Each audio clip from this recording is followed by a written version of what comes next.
Hi.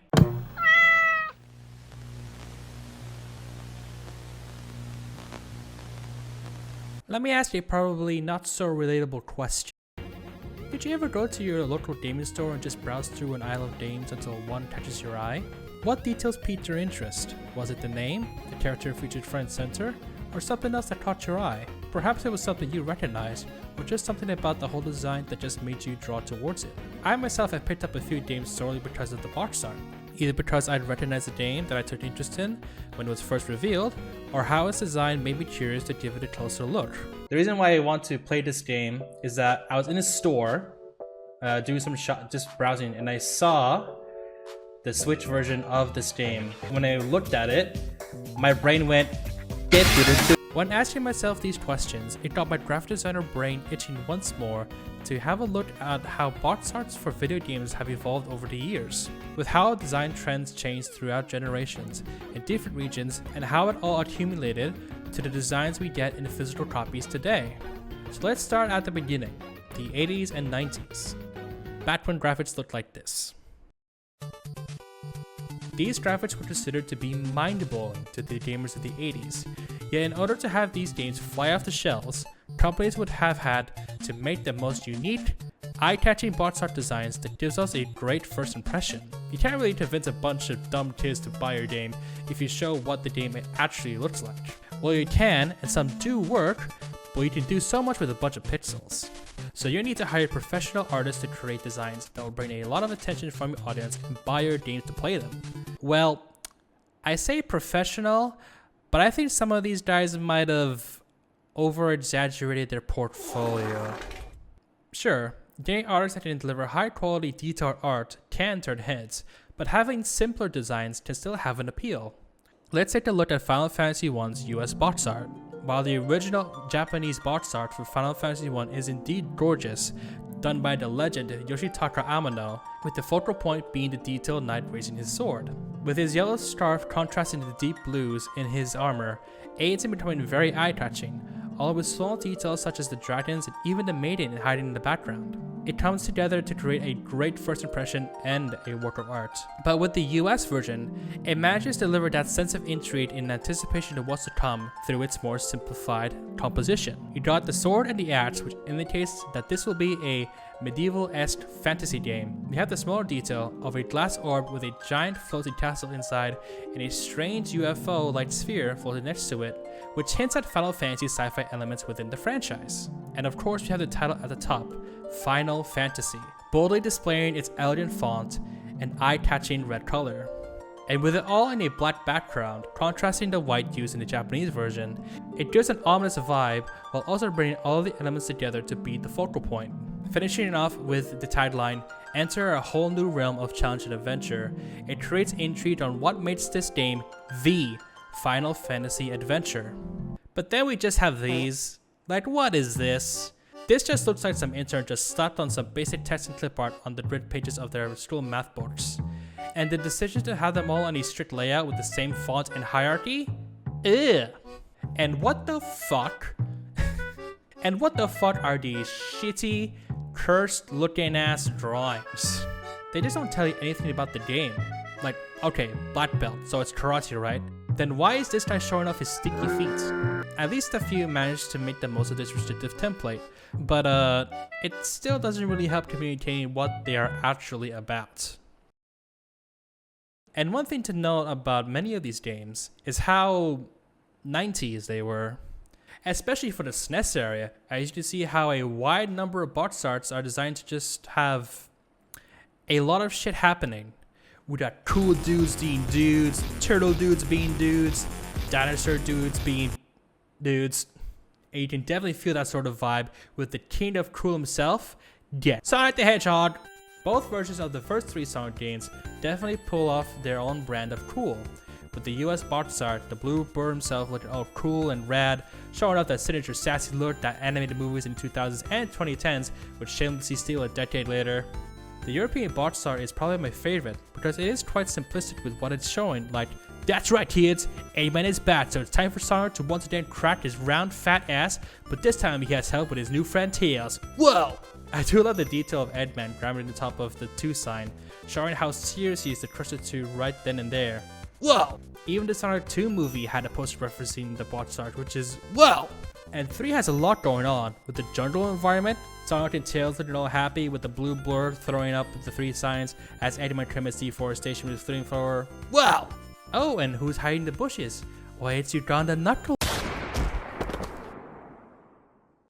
Whoa! Now, call me a weeb, but I do prefer the Japanese versions, as they are a lot more cleaner with graphic design, and its vibrant color choices and layout especially gives off that 90s aesthetic. And look at the logo of the game against the black and blue. It's so simple yet so captivating, it's a no-brainer as to why it's been the logo for Sonic throughout the franchise. And I just love how playful these covers are with its layouts. They all have the same theme in terms of colors and design elements, yet are designed so differently from each other that the only consistency throughout the trilogy is the art style of the characters. But as we reach the late 90s, we are introduced to a new technology that will dominate the video game market for years to come, and that is CGI. With this new technological advancement in creating art, companies would obviously start using them for their games with their graphics and of course, marketing. Square at the time were probably the kings of using CG renders for not only their games, but also for their advertising as well. So of course, other companies would follow and start utilizing their renders to sell their games to show off how slick and futuristic their games are. Take a look at Tekken 1. Now, it was the late 90s and early 2000s. Of course, the technology was still in its baby stages, so a lot of developers had difficulty trying to create realistic looking people. Creating stylized and cartoony renders doesn't look as cursed and uncanny since the artists don't have to worry about trying to make it look realistic. But, what if you were to use that uncanniness to your advantage if you were making, for example, a horror game? That's what Team Silent did for their first Silent Hill game. This is the EU version. You can immediately get a sense of unease with its design. The expressionless Harry staring off with empty eyes, the messy and grungy temperatures layered on top of him with the glowing white title of the game. It represents the dark side of the setting, delivered perfectly through this grungy design. Too bad the American release decided to put everyone under night vision. And of course, as time goes on and CG technology gets better, we start to see a surge of CG Boxarts that have more detail and of course, more realistic and photo-like. Check out those pores. But under the first-person shooter genre, there was for some reason a huge trend that plagued the late 2000s and 2010s. And that was the military man either standing with a gun, running with a gun, or sitting with a gun in either a dark, war-torn environment or in the middle of an action shot genre. The Call of Duty franchise is guilty of this, as most of their catalog features the same design philosophy of hardcore military hoorah energy. Like, dude, this game looks cool. You got guns, man with beard, man with helmet, man holding 2 guns. Oh man, take my money! This trend would seep into other games as well, and of course it would be something that a lot of people made fun of, because a lot of realistic looking games during that time had the same composition with just a few changes in colors and logos. Now, would I call this design trend lazy? Not really. Sure, it's the same idea, but a lot of them have different color moods, lighting effects, environments, logo placement, sometimes, and add-ons that make it stand out from the competition. Sure, if you keep playing games within the same genre, it's expected they'll follow this trend as it's popular within the bigger games in the industry. And not to say that realistic CG boxes are literally everywhere, because there are still box art designs that are still stylized but now in HD, and there's still hand-drawn media being used for certain covers. JRPG games still have hand-drawn covers with a few CG ones sprinkled about, and the reason as to why is probably because of how many of these games feature anime aesthetics. So it would be better to have hand-drawn characters be displayed instead of just realistic, bedazzled anime girls. Coming out of CG, I'm sure you all know about how games would have different versions based on the region they're sold, right? Well, I think it's a good time to look at what the fuck they were thinking with these versions. You'll probably want to know why 3 regions, USA, Japan, and Europe, would have different cover art of the same game. I believe it's because of cultural differences and trends.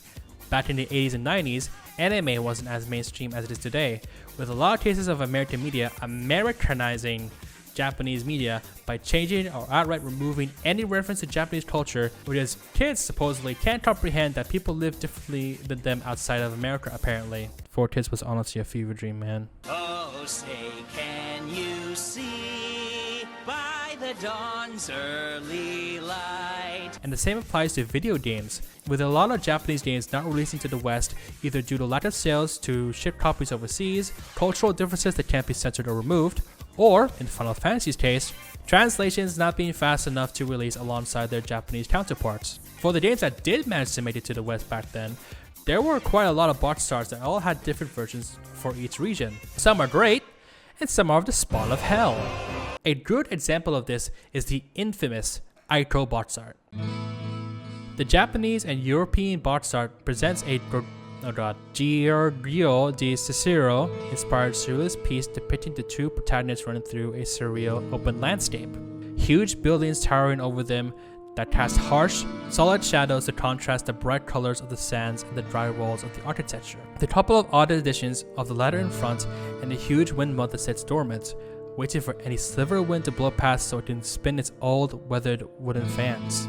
It's a strange yet captivating cover that doesn't say a lot about what the game is really about, yet it treats itself as an art piece to be viewed from afar. Only those who dare reach out to grab it are worthy enough to play what is contained within its plastic confines, which what makes Aiko's cover art so fascinating to me. Americans saw this and went, nah, fuck that, let's use CGI to make it look more epic.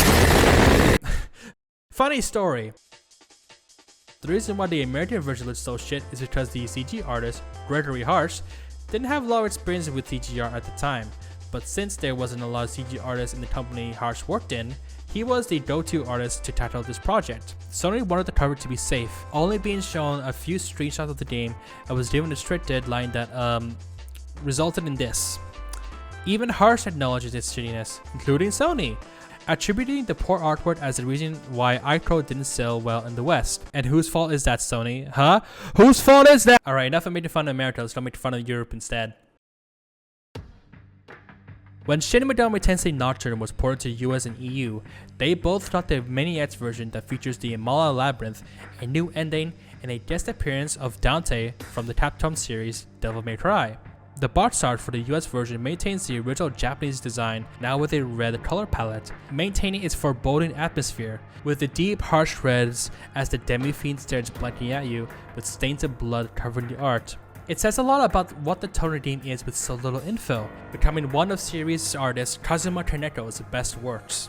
But when it came to Europe, Atlas had a bit of trouble publishing it since they couldn't have the word Nocturne in it, due to another game called Nocturne was under copyright protection for its name. So they had to change the name so it could be sold on European shelves. So say hello to Shin Megami Tensei, Lucifer's Call. Honestly, I love this. Why did they change the entire design when it was just a name change? Why is a 3D model of Dante sitting next to an illustration of Demi-Fiend? And why is he covered in marinara sauce? The only saving grace with this disaster is the infamous featuring Dante from Devil May Cry sticker, as it's really the only thing that is carrying this cover to make it sell. So America, you win this one. Also, shout out to America maturing box covers of games to make it look more epic and cool, especially making Kirby have bipolar disorder. Nowadays, you can find that a lot of games would have the same cover art design for the 3 regions, a few with some variations, but not completely different. However, as I look at the ones displayed on the shelves, I start to think about how a lot of these start to seem less appealing. A good number of them feel quite safe. Sure, they all look different and unique from one another, but they don't really have that hook I find with a lot of the older cover art games. AAA games, I think, still suffer from the realistic presentation that just wants to show off some angry dudes looking at their customers with realistic pores. But a few stand out, such as Red Dead 2's gorgeous cover art by Rotzi Vizcara. Oh, and don't get me started on how many sports games are just the same thing. No matter who's featured, literally just the same. It makes me miss the box art of old, as you can view these as an artist's interpretation of what the game is about. And that's the magic of these covers.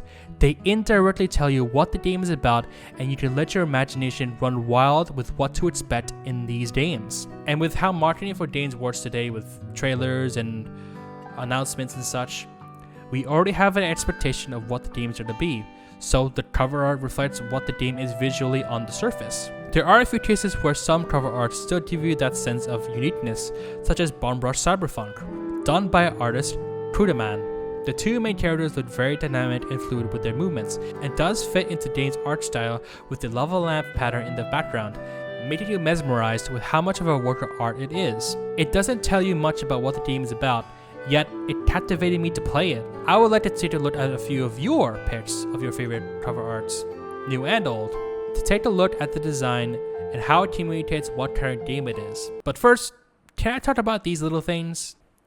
No? Too bad.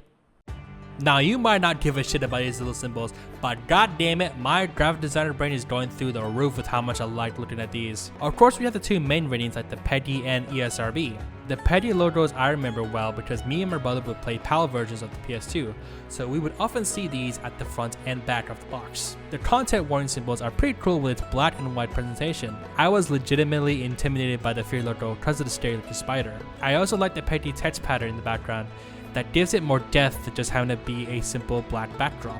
The ESRB rating is also iconic too, with the italicized letters of the ratings from early childhood to adults only, the abbreviations becoming the iconography for each rating, and I am a big fan of the small letters having inverted colors, as it is a smart way of fitting the letters in these boxes. It is a timeless design that is more direct, and I much prefer these over the PEGI rating. There are a few other rating systems around the globe, a few creative ones, my favorite being the UAE rating system. I just love the hexagon shape with the pattern in the background as well. It's such a unique design, especially with the color choice used for each rating. My favorite being 21+, because it looks like I asked you all on what your favorite box cover arts are, so why don't we take a look at them, shall we? Hello. So on Twitter, before I moved into Blue Sky, I asked you guys if you can share some of your favorite box art, as you can see here, and we're just trying to take a look at a few, and I will give my thoughts on them and probably not be so harsh. I'll have a few, but I'll start with one of them. Yakuza 0 box art is so good. It gives you a good view of all the important players, and the two playable characters are front and center. Yeah, I think this one is quite nice. Yeah, I do. It does kind of like give off this sort of like cinematic feel. I do like how this sort of like composition is reminiscent of more like a movie poster, and it definitely like shows off on who the main players are and their importance. And I also do like the gradient of in the background from the deep dark blue to the red to the fiery red. And also with like the use of the money, like, it kind of gives more about like what Yakuza is about, mainly like with like money making and whatnot. And because the game is set in the 80s, so it does kind of hint about like the bubble, the economy bubble. So it is like quite a eye-catching cover art. So next one we have is Little Big Planet 2. Sometimes I think it's good to look back on cute cartoonish characters on box arts. Little Big Planet 2 strikes me as cute and simple type of box art. Yeah, I think this is like definitely one of the more playful and definitely cute box arts. I do like the detail of like the sketches here of Sackboy. Like it does kind of like show that it has that sense of charm, like giving you like that little look into the behind the scenes of how this game is made. And of course we have like the hint of the features like with customization. Now I never really properly played Little Big Planet. I think I only played one of the games way back then. I do think that this cover does represent the amount of the creativity it has with its gameplay. And also I do really like the and even if this game, I know this game is like came out in like either I think during the 2010s, early 2010s, but it is quite impressive to see like the amount of detail on his face. Like that is it is quite impressive even back then. So yeah, this is quite a lovely. This is a lovely and charming box art, and I definitely agree that we should probably bring back more of these sorts of things. I think Returnal's cover is extremely cool because it's so simple, but it conveys so much about the story.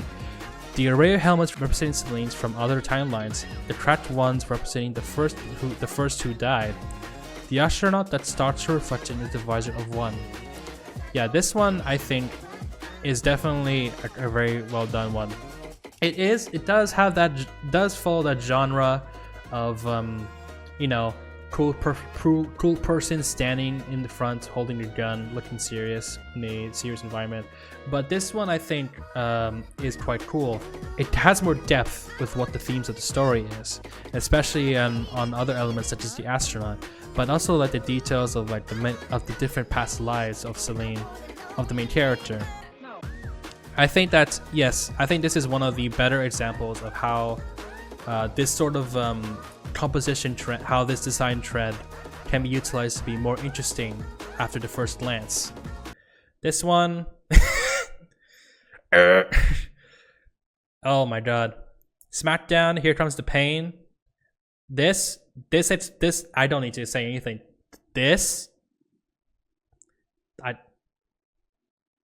I think we need to know.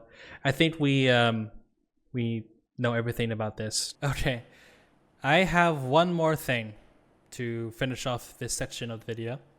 So I had like some people share on Discord, and my friend, one of them decided to share this whole list of games. And what I am going to do is I'm going to quickly try to list all of them in a fast manner because I think it's funny, and I think you should, and I think it will probably, and I think you will enjoy it too. So without further ado, let me get ready. Abzu, Among Us, no, I'm not joking. Bastion, the entire bit.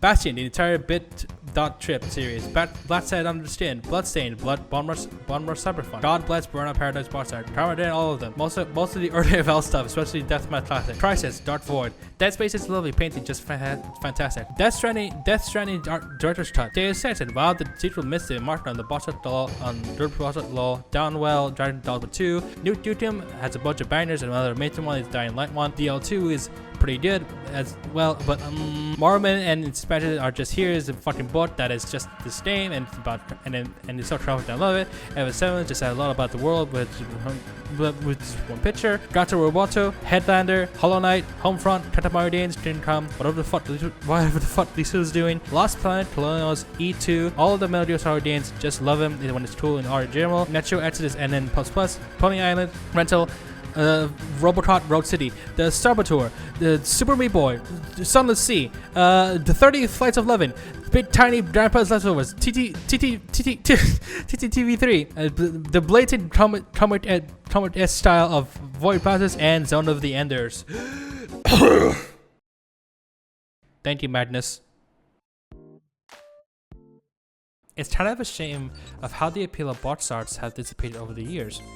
There are still some amazing artwork used in these games, but the mainstream audience seem to only be interested in looking at a realistic angry face. I just want to showcase the talent of the many artists who have given us some of the most iconic and infamous pieces of art for video games. Yes, even the bad ones, because I consider them to be pieces of art as well. And with the indie market featuring more unique box designs, it's good to know that artistic freedom can thrive to a market of many great games. But with the threat of generative AI and the greedy businessmen wanting to cut costs and talent, there better not be a trend of AI box art because no. Thank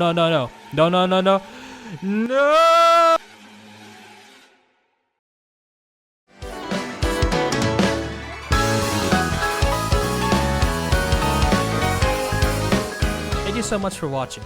I hope you all enjoyed, and I'll see you again soon. Have a good night.